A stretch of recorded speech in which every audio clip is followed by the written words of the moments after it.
does she know you love her? Oh, no, don't. How does she know People looking. she's yours? Don't sing. It's okay. You know, let's just walk. Can we walk? Okay? Well, does she? Yeah. How does she know that you love her? Oh. He knows the song too? In November of 2007, Disney released Enchanted, an animation live-action hybrid that featured Amy Adams in the lead role of a fairytale princess transported to modern-day Manhattan. While the film worked as an intelligent satire on the classic Disney formula, it also proved to be an excellent homage, even to the point of getting Alan Menken to write the music. There was a kinetic energy found in the proceedings, and the major success Enchanted experienced with audiences showed that many people were priming for a hand-drawn animated musical done in the old style. And lucky for both of us and Disney, the studio's animation team was already busy working on such a project.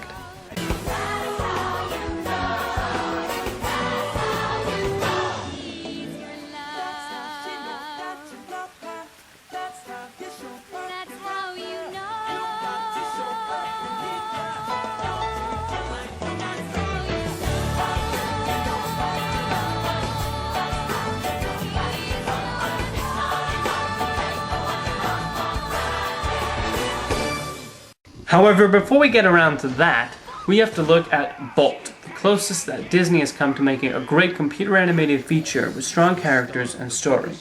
Originally the project was called American Dog and was a pet project of Lilo & Stitch director Chris Sanders.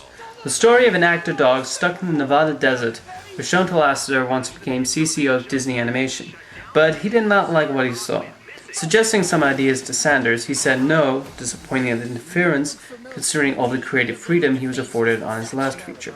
Lasseter booted Sanders off of American Dog, and he subsequently left Disney and headed for DreamWorks. Two new directors were brought on board and were told to get the project completed in time for 2008 release date. The film was finished and released just in time, and the result was a funny, enjoyable ride with a great moral and the kind of heart that Disney was known for in their early efforts.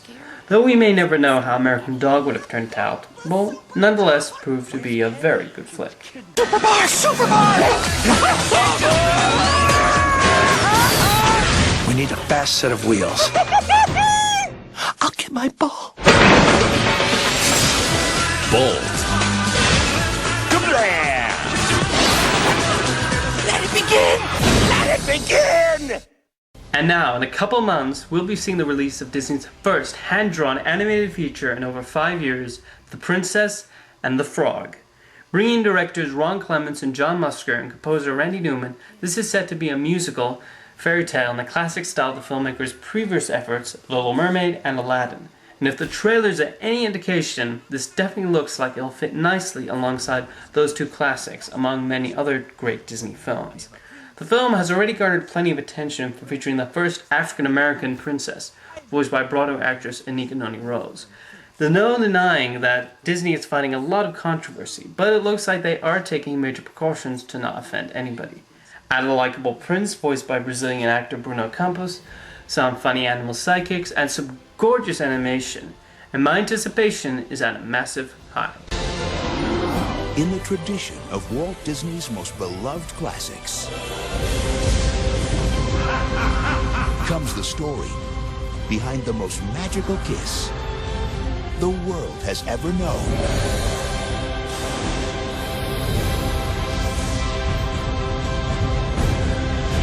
It's gonna be good! Walt Disney Pictures, The Princess and the Frog. Come, we pack her. That's new. Following The Princess and the Frog, Disney has a couple more animated films on the work that should also call back their roots. Next year we'll see the release of Rapunzel, a fairy tale musical that legendary animator Glenn Keane has been developing for almost 10 years. Though it will be computer animated, Keane has gone the extra length to give the film a hand-drawn look to it, and Alan Menken writing the music should be a nice callback to his work on Beauty and the Beast and The Little Mermaid.